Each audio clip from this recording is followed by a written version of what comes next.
Retour sur le plateau Equinox, deuxième partie, c'est le temps du débrief, toujours en compagnie de nos quatre invités, dont Kinivette Kadjovet du PEP, Parti People's Action Party. À côté de lui, c'est Kaniotou du FDC. Serge Gauthier Nanina est toujours avec nous en plateau. Et également Benoît Fedieu du Rassemblement démocratique du peuple camerounais. Madame, Monsieur, vous aurez sûrement compris, ce débat a fait réagir. D'abord, le recteur de l'université de Douala, le professeur Magloire Ondoa, qui nous a dit pendant le journal que l'université de Douala contestait cette dette, parce que pour lui, cette dette de plus de 20 ans doit être prouvée, consolidée et même documentée. L'université de Douala, selon le professeur Magloire Ondoa, est en train de réunir toute la documentation et va dans les tout prochains jours réagir. Voilà. Et vous êtes satisfait de la réaction du groupe?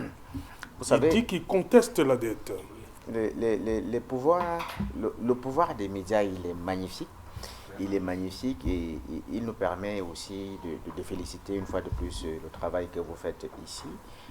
Mais malheureusement, c'est même aussi un autre problème global du Cameroun. C'est-à-dire que nous avons des problèmes, des populations que les responsables politiques, administratifs, etc.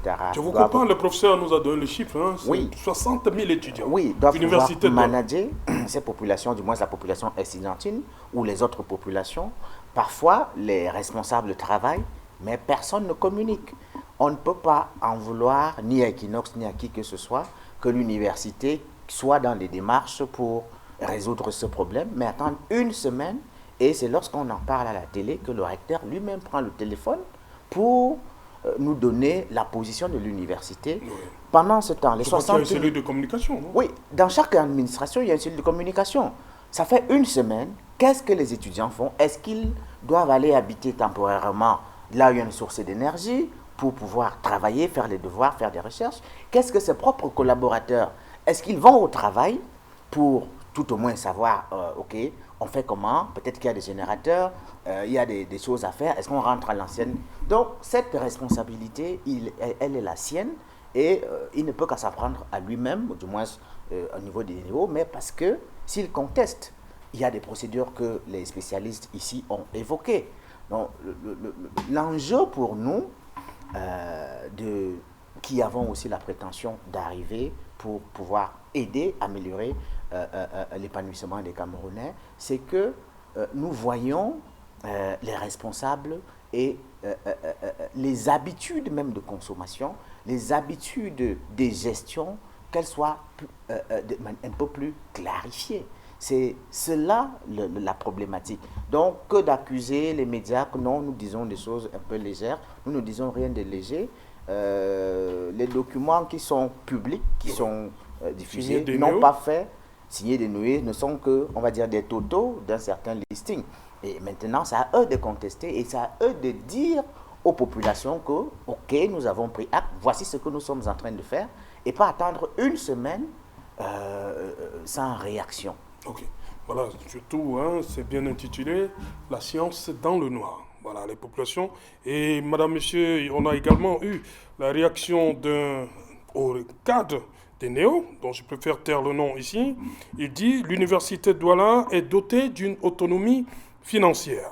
La conséquence, c'est que l'État ne prend plus en charge les factures de tels organismes qui apparaissaient jadis dans les accords de compensation des dettes croisées entre Eneo et l'État du Cameroun. » Oui, Serge Gauthier Nanina. C'est un responsable. Hein, tout à fait. Je vais aller dans le prolongement de ce responsable. Oui. Eneo a identifié 7 catégories de gros clients. Les administrations publiques, elles n'ont pas de problème. L'éclairage public n'a pas de problème.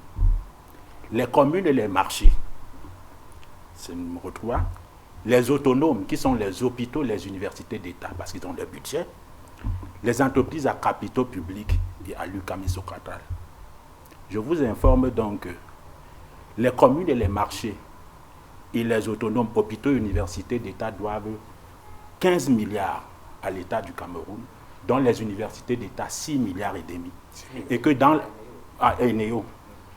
dans le cadre de cette dette, L'université de Yaoundé, qui est dans le même cas de figure, a engagé des procédures de négociation avec l'entreprise, soit avec des promesses de paiement, des avances de paiement ou des paiements déjà faits. Vous voulez dire que c'est ça qui manque un peu à l'université de Douala? J'ai reçu Mais le professeur Magouandoua dit que... Oui, il y a une autre catégorie. Il y a réunir les documents. Il y a une deuxième catégorie. Parce que Oneo a publié un document. Parce qu'en venant ici, on a fait de la recherche. Et pendant la pause également, pendant que monsieur le recteur parlait, on nous envoyait également les mêmes documents. Le document s'intitule « À propos de l'opération de recouvrement des impayés des universités d'État, hôpitaux de référence et mairies ». Ça fait une semaine que Eneo mène une action de recouvrement auprès de tous ces opérateurs. Oui. Ce n'est pas que l'université de Douala qui est ciblée. Ce n'est ni un acharnement, ni une conspiration spécifique.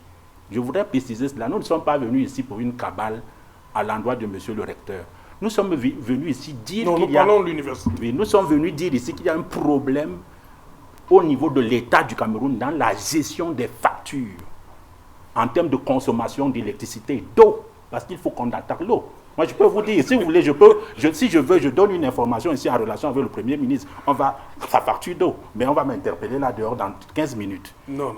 Oui. Non, je dis... On peut... parle pas d'eau. Il s'agit également de téléphone. Non, oui, je ne vais pas donner. Non, on parle de l'électricité. Alain Otou, je vous fais observer quelque chose d'assez extraordinaire. Dans le courrier, quand vous analysez le courrier, parce que nous sommes tous journalistes, analyse du document, le courrier, Eneo adresse le courrier au recteur. Le recteur cote au secrétaire général. Le secrétaire général cote au DAF. Le DAF prend, au lieu de résoudre le problème, l'envoie dans les réseaux sociaux. Non, vous faites une accusation là. Comment Non, monsieur, vous ne pouvez pas dire. Serge Alain non, parce que vous semblez péremptoire là.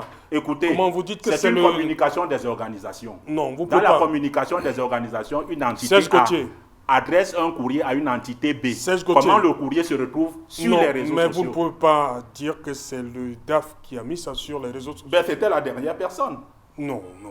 Il n'est pas la seule. Non, bon, dans tous les cas, au lieu de résoudre le problème, les intéressés balancent le courrier dans les réseaux sociaux et ne trouvent pas la solution.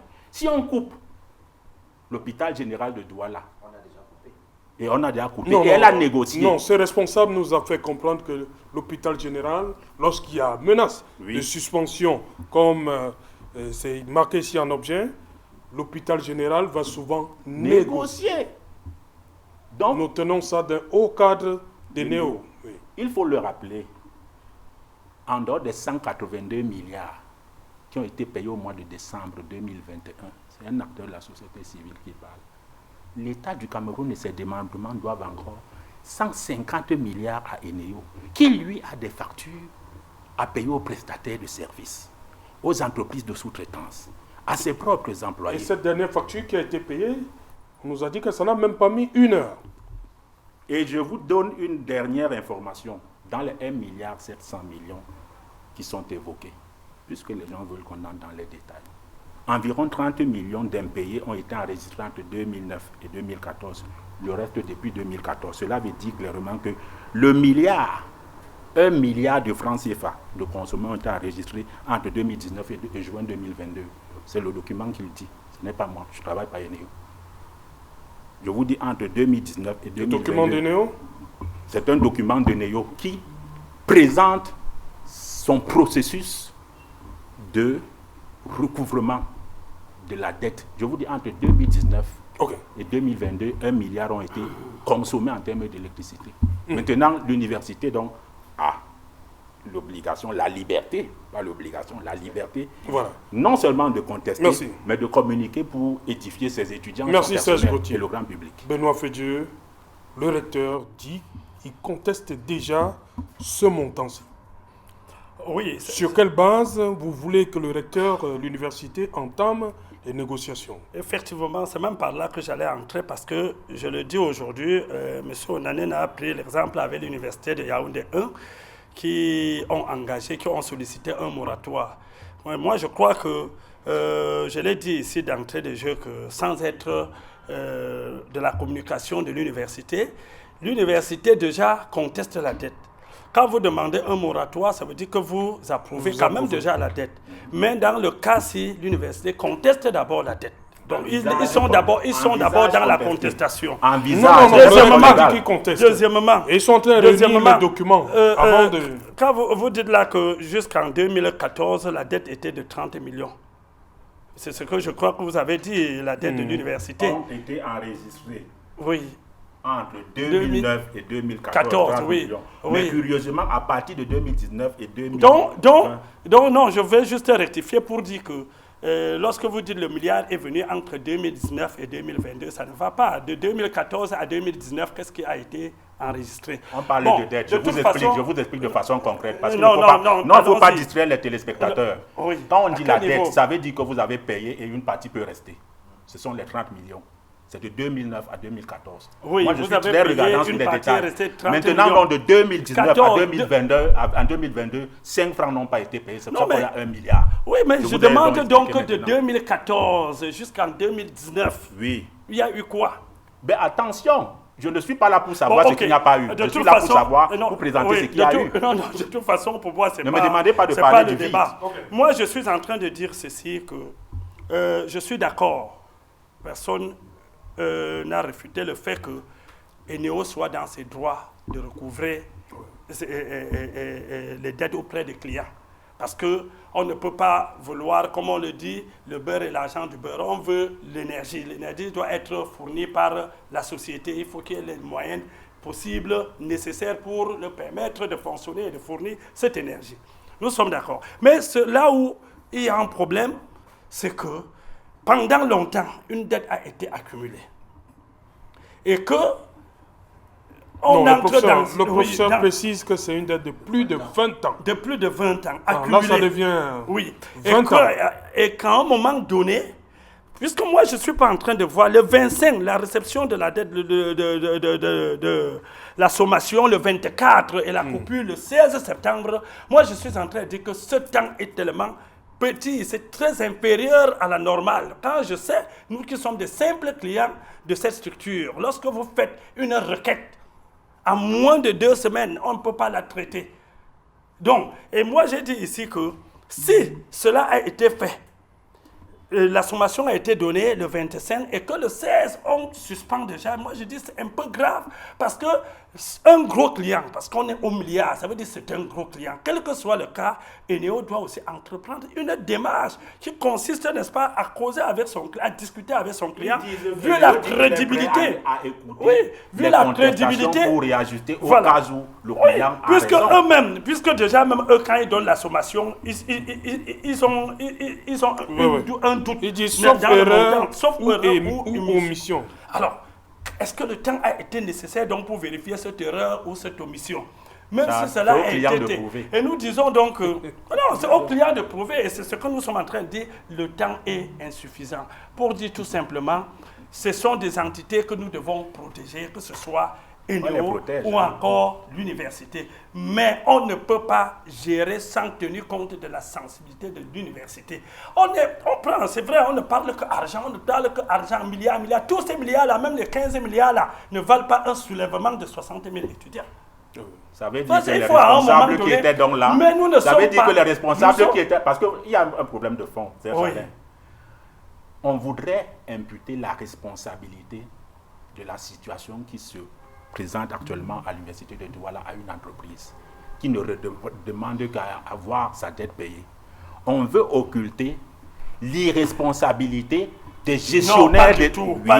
C'est de ça qu'il est question. Pas du tout. S'ils avaient payé les factures, les étudiants ne seraient pas dans le noir. Monsieur Onana, moi, je ne suis pas dans la complaisance. Non, nous ne sommes pas dans la complaisance. Je tiens à vous rappeler que nous sommes en train de dire... Ils jouent aussi sur l'opportunité. Ils disent que pourquoi en ce moment-ci, le professeur Maglon parle d'une période où... Si c'était pendant les cours, ils auraient sorti l'argument selon lequel on veut garder l'année. Si c'était pendant la période d'examen, on veut saboter les examens. Il n'y a pas de bon ou de mauvais moment pour payer une facture. Au contraire, l'école est en train de commencer. Donc, on peut rattraper. Contrairement à des cours à une coupure en pleine année scolaire ou à un examen qui est saboté. Okay. Donc c'est même opportun. Il y a un problème. Je dis ceci, il n'y a pas de moment opportun pour le faire. Oui. Mais dans le cas présent, malgré tous les documents que vous avez eus, c'est-à-dire quand on essaie de regarder la démarche, il n'y a pas eu une discussion franche entre les deux entités. Jusqu'à présent, si. Oui, et moi je dis pour une dette de 2,7 milliards, soyons logiques. Qu'on vous donne une sommation et qu'en moins d'un mois, on a déjà suspendu. Question simple, c'est ma dernière intervention. Nous disons que c'est l'université de Yaoundé qui a donc amorcé la négociation est stupide.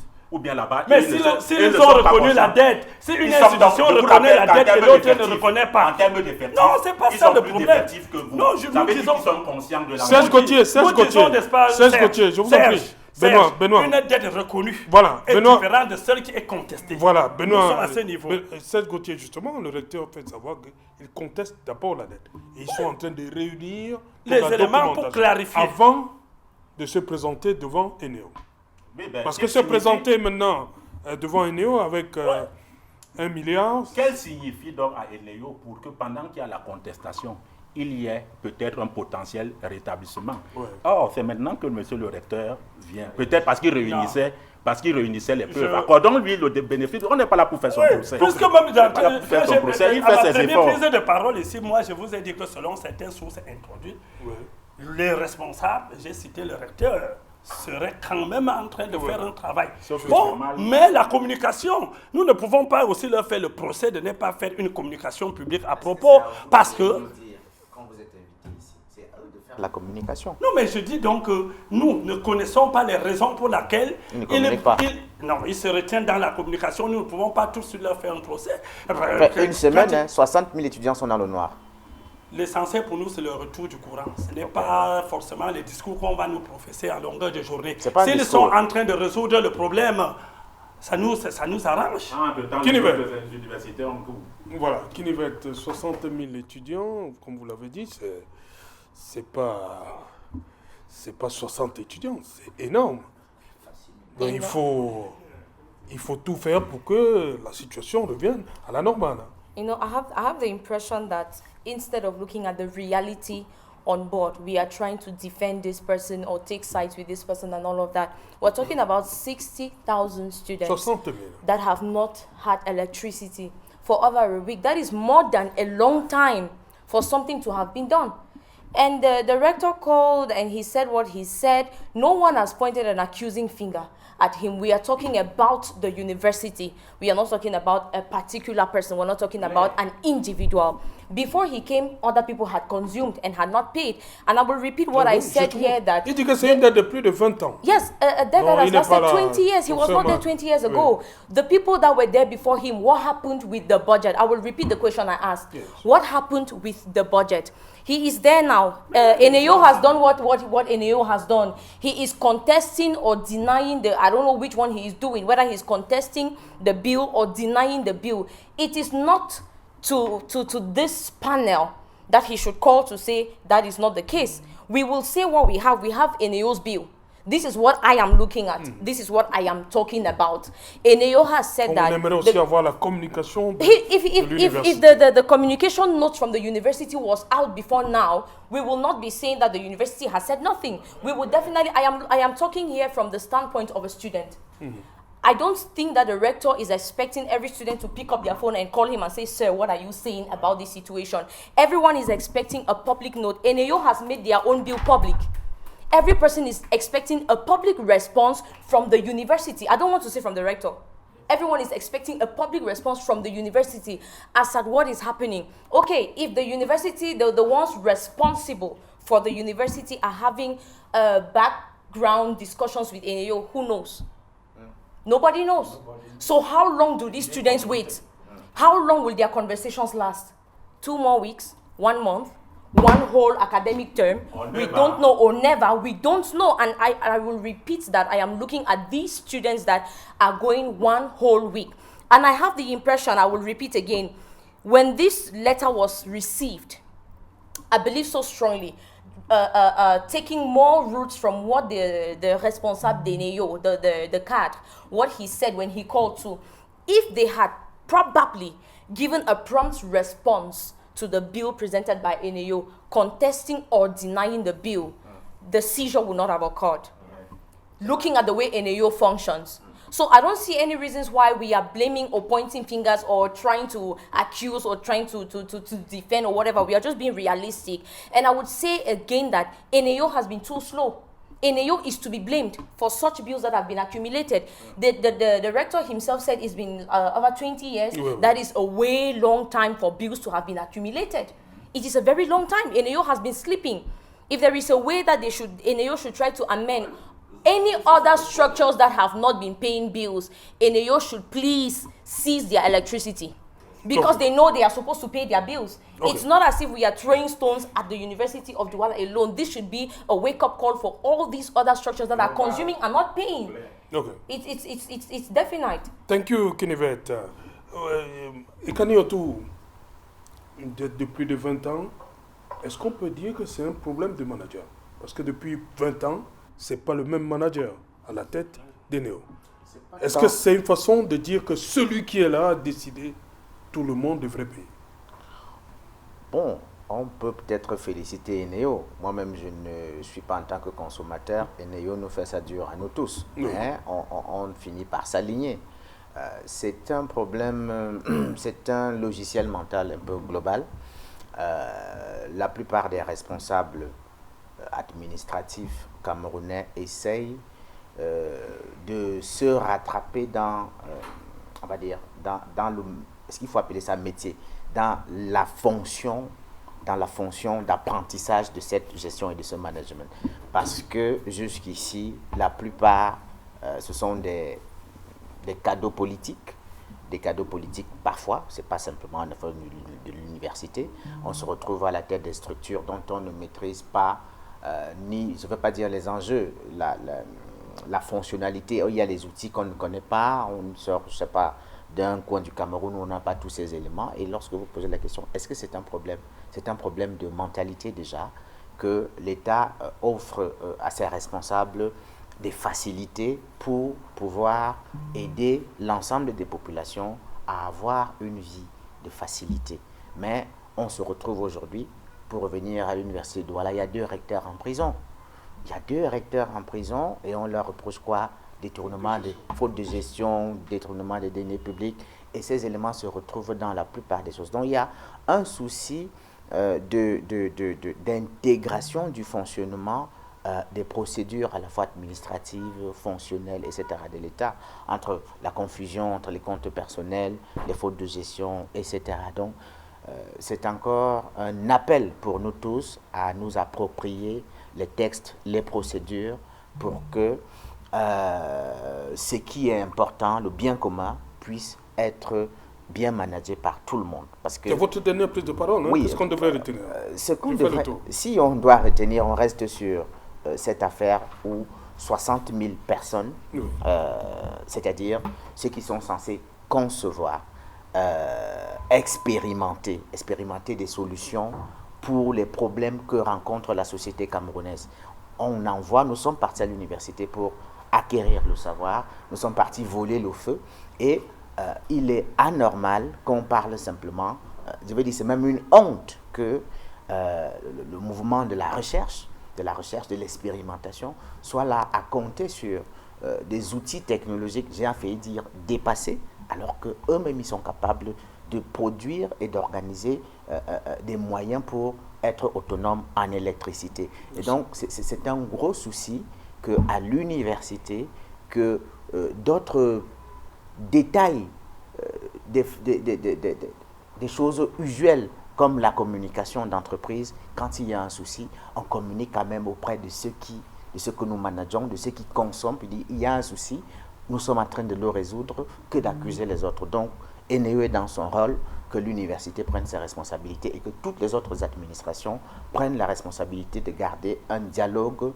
franc et sincère avec ceux qui leur fournissent, que ce soit l'énergie, le téléphone ou l'eau. Merci, Ekaniotou. Voilà, votre dernière prise de parole. Non. Qu'est-ce qu'on devrait, à quoi devrait-on s'attendre dans les jours? Ça fait quand même une semaine Non, déjà dans les jours à venir, que la science est dans le noir. On doit s'attendre déjà qu'au plus vite le courant soit rétabli à l'université de Douala. Et pour qu'on y arrive, je pense que c'est un problème de dialogue d'abord. Il faut que les responsables se parlent très simplement et qu'au plus vite. Parce que moi, je dis, c'est une institution publique, elle est crédible. Quel que soit le cas, que ce soit par moratoire, que ce soit par rectification de la dette, elle doit être payée. Il ne faut pas pénaliser un ensemble d'innocents. Tous ces étudiants, tous ces enseignants-là, ce sont des innocents. Et je pourrais même dire, si on va puiser loin à 20 ans, ça veut dire même les responsables actuels font partie des innocents. Et je crois que ENEO devrait voir aussi dans la bonne foi de ses responsables par rapport aux dernières années de gestion. Est-ce qu'il y a eu accumulation dans les dernières années? C'est pour cette raison que j'ai essayé de jeter un coup d'œil et vous dire que quand on regarde les dernières années là, on a affaire qu'à peut-être moins de 200 millions. Donc ça veut dire que quel que soit le cas, les dettes se payaient. Et ENEO doit innover sur la manière de collecte, de recouvrement de ces non seulement des dettes et même de ces factures. Aujourd'hui, non, il y a plusieurs façons. Aujourd'hui, par exemple, ENEO passe place les compteurs, par exemple, prépayés. Je pense que c'est même ce que ENEO devait se lever et faire rapidement dans tous les services publics. Je crois qu'il n'en sera pas à accumuler des dettes. Alors, pourquoi? Parce qu'en plaçant cette compteur prépayé, une institution achète son énergie. Lorsque ça finit, il achète. Il n'aura pas à faire, n'est-ce pas, à créer, comme j'ai dit, ce genre de préjudice aux innocents pour rien. Alors donc, il faut qu'au plus vite, le courant soit rétabli. Il faut que ENEO revoie sa manière de collecter ses factures, de collecter ses dettes pour que, n'est-ce pas, et pour assurer le service public et le leur. Okay. Kinivet, your last word? My last word will just be that if truly we are considerate of the over 60,000 students that are at the University of Douala, then a response, an official response should be given to ENEO's bill, and modalities should be put in place to see how electricity can be restored, because nonetheless the students are the highest people suffering from all of these. And then ENEO too should ensure that every other institution, every other body that is having pending debt should be put on track. Yes, things need to start being straight. Ok. Merci. On va terminer avec Serge Gauthier Onanina qui est dans le secteur. Alors, première des choses, le compteur prépayé ne peut pas supporter un niveau de consommation. Il a été prévu pour un niveau de consommation. Les gros consommateurs, il n'existe pas de compteur prépayé pour les gros consommateurs. Ça n'existe pas. Non, est-ce qu'il on ne peut pas. Il ne parle pas d'un seul compteur prépayé pour toute l'université. Non, je vous dis, quand il y a par exemple une grosse poissonnerie, je vous prends un gros que vous connaissez, on ne peut pas placer un compteur prépayé là-bas parce qu'il n'a pas été, cette technologie n'a pas été prévue pour ce niveau de consommation. C'est pour ça que ça ne peut pas être opérationnel dans les universités, dans les services publics. Par contre, je suis très content que vous évoquiez cela. Il faut donc que les très hautes instructions du président de la République apparaissent maintenant et s'adressent aux gestionnaires de tous les crédits de fonctionnement de l'État pour leur rappeler de payer désormais leurs factures pour qu'on n'ait plus une dette de 150 milliards. Il ne faut pas seulement que ce soit fait, que ce soit suivi et qu'on prévoit des sanctions pour eux. Parce qu'il y a un budget pour ça et ils n'ont pas le droit de détourner. Voilà. Des prédécesseurs mettent un actuel recteur en difficulté et 60 000 étudiants en difficulté à cause du fait qu'on avait dit, mais on n'a pas suivi, on n'a pas sanctionné. Bon, évidemment, certains sont interpellés. La deuxième des choses, et je m'adresse là au recteur avec toute l'humilité, tout le respect, on ne perd rien à imiter le bon exemple sur le recteur. On ne perd rien à imiter le bon exemple. Vous l'envoyez à Yaoundé 1? Oui, je l'envoie à Yaoundé 1 et je souhaite vivement que le bon exemple soit imité et que la solution, peut-être dans 2 journées. Je souhaite également, moi je ne peux pas parler des responsables, je souhaite que les 2 organisations négocient dans la technique de la collaboration des organisations publiques et qu'elles trouvent une solution qui arrangerait les deux parties et qui bénéficierait aux étudiants. Parce qu'il faut savoir deux choses. Il s'agit là de problèmes commerciaux entre deux organisations, mais également d'un problème à caractère politique s'y affrontent. Ok. Merci Serge Gauthier Onanina d'avoir effectué le déplacement. Je vous en prie. Voilà. Merci Benoît Fedjou. Voilà. Merci à vous également, Ikane Otou. C'est moi qui vous remercie. Merci. Thank you, Kinivet. You're welcome, Mr. Voilà. Thank you too. Voilà. It's a pleasure having you. Madame, Monsieur, nous sommes arrivés au terme de ce numéro Equinoxoir. On se retrouve lundi à partir de 19h. Bonsoir. Fin barrière et sec.